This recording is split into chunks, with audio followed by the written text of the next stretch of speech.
அனைவருக்கும் வணக்கம். என் லைஃப்பில் இந்த மாதிரி ஒரு பெயின்ஃபுல்லான ஒரு சுச்சுவேஷனை நான் ஃபேஸ் பண்ணதே கிடையாது. மனசு முழுக்க வலி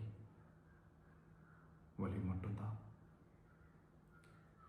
இந்த சுற்றுப்பயணத்தில் என்னென்ன மக்கள் பார்க்க வராங்க, அதுக்கு ஒரே ஒரு காரணம் தான், அவங்க என் மேலே வச்சிருக்கிற அன்பும் பாசம். அந்த அன்புக்கும் பாசத்துக்கும் நான் எப்பவும் கடமைப்பட்டிருக்கிறேன். அதனால தான் இந்த சுற்றுப்பயணத்தில் மற்ற எல்லா விஷயங்களையும் தாண்டி மக்களுடைய சேஃப்டி, அதில் எந்த காம்ப்ரமைஸும் பண்ணிடக்கூடாதுன்றதுக்காக தான் அது என் மனசில் ரொம்ப ஆழமாக இருக்கும் அந்த எண்ணம்.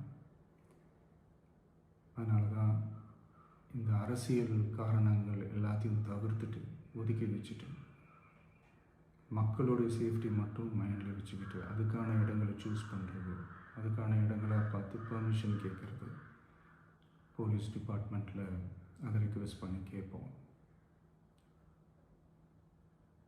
ஆனால் நடக்கக்கூடாதது நடந்துருச்சு. நானும் மனுஷன் தானே. அந்த நேரத்தில் அத்தனை பேர் பாதிக்கப்பட்டு இருக்கும்போது எப்படி அந்த ஊரை விட்டுட்டு என்னால் கிளம்பி வர முடியும்?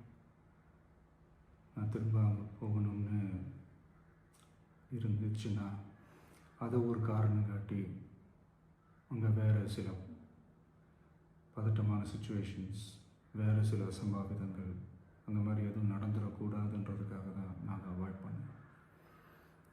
இந்த நேரத்தில் சொந்தங்களை இழந்து தவிக்கிற அத்தனை குடும்பங்களுக்கும் என்னுடைய ஆழ்ந்த இரங்கலை தெரிவிச்சுக்கிறேன். எனக்கு தெரியும், என்ன சொன்னாலும் இது ஈடேயாகாதுன்னு எனக்கு தெரியும். ஹாஸ்பிட்டலில் ட்ரீட் பண்ணிகிட்ருக்கிற எல்லாருமே சீக்கிரமாக க்யூர் ஆகி வரணுன்றதை இந்த நேரத்தில் நான் வேண்டிக்கிறேன். கூடிய சீக்கிரமே உங்கள் எல்லாரையும் நான் சந்திக்கிறேன். இந்த நேரத்தில் எங்களுடைய